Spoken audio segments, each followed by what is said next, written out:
교재 96페이지 제가 읽겠습니다. 번제단은 조각목으로 만들고 제단의 모든 기구는 노수로 만듭니다. 또한 노수로 물두멍을 만들어서 놋받침에 올려놓았는데 이는 회막문에서 수종드는 여인들의 거울로 만들었습니다. 뜰은 규례대로 남북으로는 100규빗, 동서로는 50규빗으로 만듭니다. 성막을 위해서 레위의 사람들이 쓴 재료들은 아론의 아들 이다말이 계산하였고 브살렐과 오홀리압이 하나님의 명령에 따라 모든 것을 만들었습니다. 성소의 건축 비용으로 금 29달란트와 730세겔, 은 100달란트와 1775세겔이 들었습니다. 제사장 옷도 하나님께서 모세에게 출애굽기 28장에 명령하신 대로 규례에 따라 만들어 입습니다. 또 순금으로 거룩한 패를 만들어서 그 위에 여호와께 성결이라고 새기고 그 패를 관 전면에 달았습니다. 모든 성막의 역사를 하나님의 명령대로 다 행하고 모세는 백성들에게 축복합니다. 성막 기구를 제작하고 그리고 제사장의 의복을 어떻게 할 것인가 하는 규례가 38장과 39장에 나와 있습니다. 번제단은 어떻게 하고 그리고 물두멍은 어떻게 하고 성막 각 재료의 물자에 대해서 38장에서 이야기하고 39장은 하나님께서 제사장의 복장 규례에 대해서 말씀을 하고 있습니다. 자, 오늘 본문에 나오는 우리 성막 이야기 첫 번째 기도 제목은 성결하고 거룩한 삶을 살게 하소서 하는 것입니다. 성결한 삶, 거룩한 삶. 이것이 이제 성막의 가장 중요한 건립의 목적이라고 할 수 있지요. 자, 오늘 본문의 1절 앞부분부터 보면 번제단이 나옵니다. 1절부터 7절까지는 번제단, 그리고 8절에는 물두멍 이야기가 나오지요.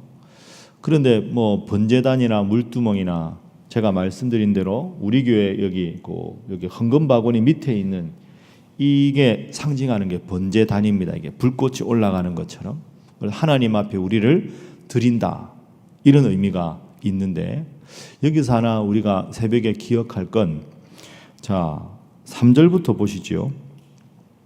제단의 모든 기구 곧 통과 부삽과 대야와 고기 갈고리와 물 옮기는 그릇을 다 뭘로 만들었습니까?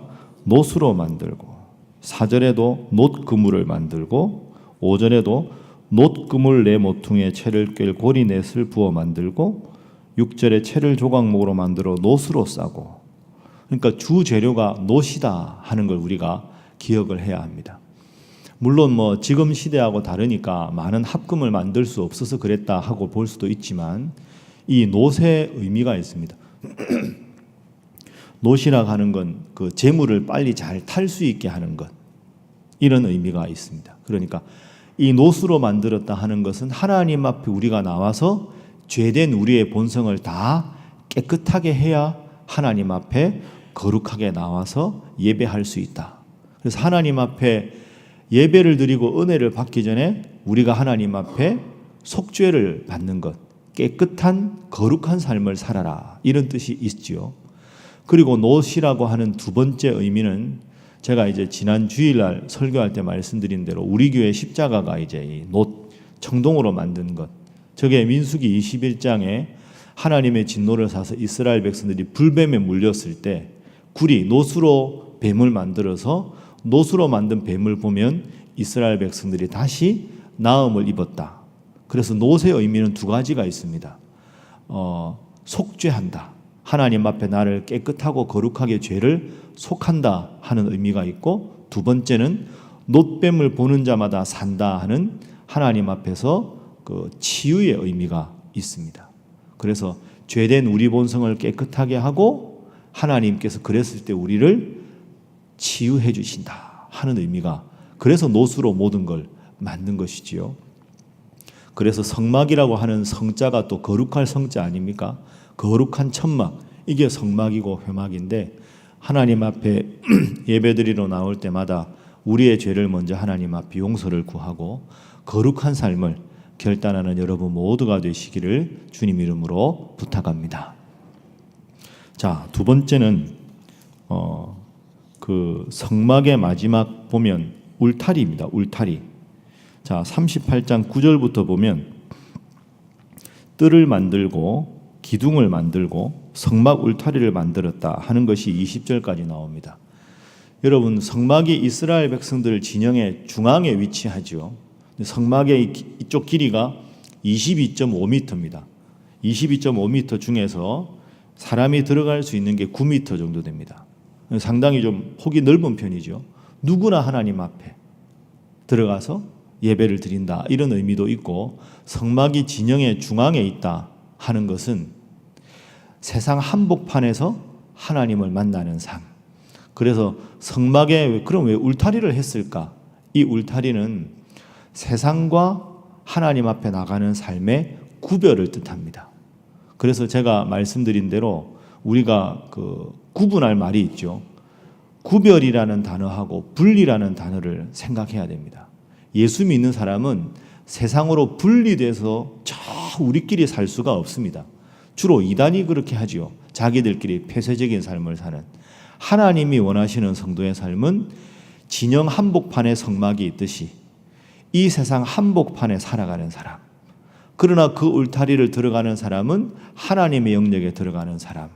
그래서 두 번째 성막 울타리가 우리에게 주는 교훈은 세상에서 분리가 아니라 구별된 삶을 살아가게 하소서 하는 겁니다. 세상으로부터 분리된 게 아니라 이 세상, 죄 많은 세상 한복판에 살면서도 하나님의 뜻대로 살아가는 구별된 자로 살아가라. 그래서 9m 성막에 드나드는 이 성도들의 삶이 그런 걸 뜻하는 거죠. 성막에서 나가면 또 세상 삶을 살고 언제든지 성막으로 들어와서 하나님의 뜻을 구하는 삶. 여러분들이 기도해 주셔서 제가 부흥집회를 잘 마치고 왔습니다. 기도해 주셔서 감사하고 제가 주일날 밤부터 수요일 밤까지 하고 왔습니다. 아주 다 정리하고 늦게 왔는데요. 제가 이번에 그 집회를 한 교회가 규모가 좀 있는 교회입니다. 근데 규모가 있다는 게 중요한 게 아니라 그 교회는 새벽 기도회가 5시입니다. 새벽에. 그래서 제가 이제 예배당에 도착을 하면 교인들이 제가 그래도 강사니까 일찍 도착하지 않습니까? 새벽에 딱 가면 제가 어림잡아서 한 2,000명이 와 있습니다. 새벽 기도에 참석하는 인원이 2,000명입니다. 인천에서.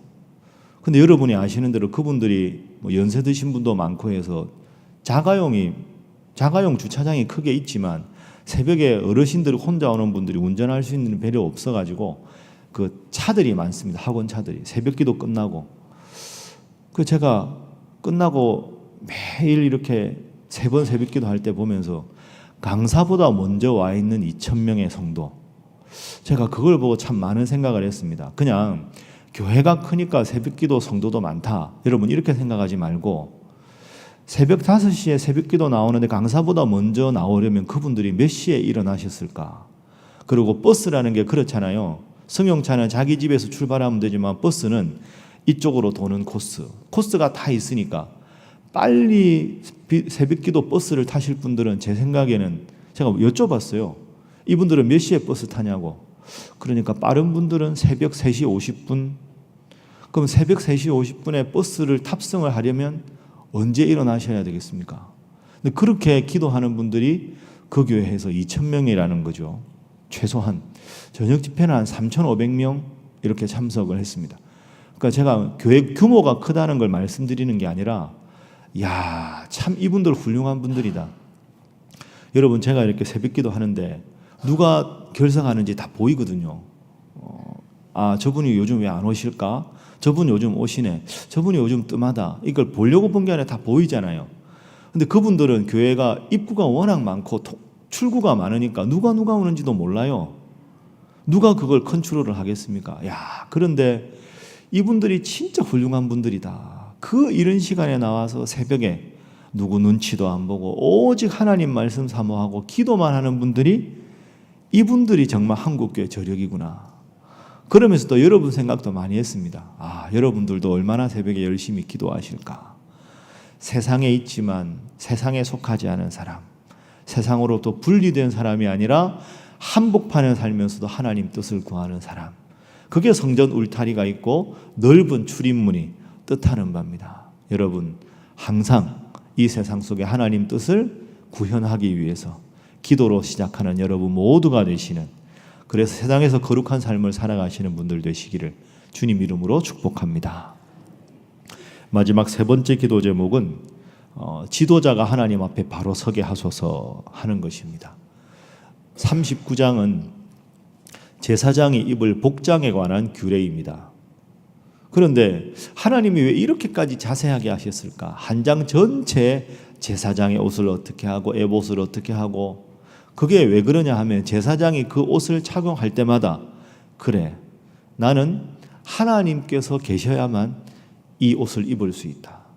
이거 뭐 내가 입고 싶은 옷 입는 게 아니라 하나님께서 하나하나 섬세하게 해주신 것대로 나는 하나님의 뜻을 대행하는 자에 불과하다. 이게 영적 지도자의 정체성이 되어야 하고, 그리고 제사장이 자꾸 대를 이어서 다른 제사장이 될 때에도 항상 제사장이 갖출 옷을 입으면 그 제사를 집전하는 제사장을 그 이스라엘 백성들이 볼 때마다 저 제사장은 하나님께서 세운 지도자다, 그 마음을 가지지 않겠습니까? 그래서 제사장의 복식이 하나님께서 일일이 지정해 주셨다 하는 것은, 영적인 지도자는 사람들을 바라보는 게 아니라 하나님 앞에 바로 선 지도자가 되어야 하고, 백성들도 그 지도자를 바라보고 저 지도자가 하나님께서 세운 지도자다 하는 의식으로 하나님 뜻대로 살아가게 해달라고 기도하는 것이 필요하다 하는 것이죠.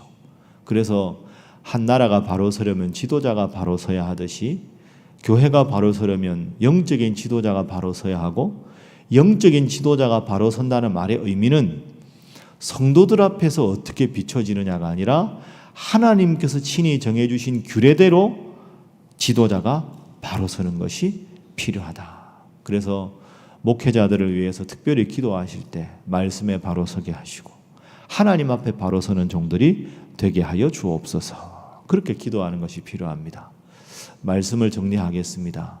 놋, 우리의 죄를 하나님 앞에 속하고 거룩한 삶을 살아갈 때 하나님 치유해 주신다 하는 것 기억하시고, 오늘 하루도 이 세상 속에 살아가지만 세상에 분리된 자가 아니라 세상과 구별된 자로 살아가고, 영적 지도자가 먼저 하나님 앞에 바로 서서 여러분 모두와 함께 하나님 앞에 거룩한 삶을 추구하는 우리 사랑하는 신일교회, 그리고 새벽에 기도하는 분들이 속한 교회가 다 될 수 있기를 주님 이름으로 축복합니다. 함께 기도하겠습니다. 이 세 가지 제목을 위해서 기도하시고, 복잡한 국제정세 가운데 남북 간의 현안 문제가 계속 북미 간에 논의되고 있습니다. 하나님, 이 모든 과정을 친히 섭리하셔서 하나님의 거룩한 뜻 가운데 남과 북이 하나님 앞에 바로 서고 이 땅의 평화 통일의 길이 열릴 수 있도록 주께서 친히 인도하여 주옵소서.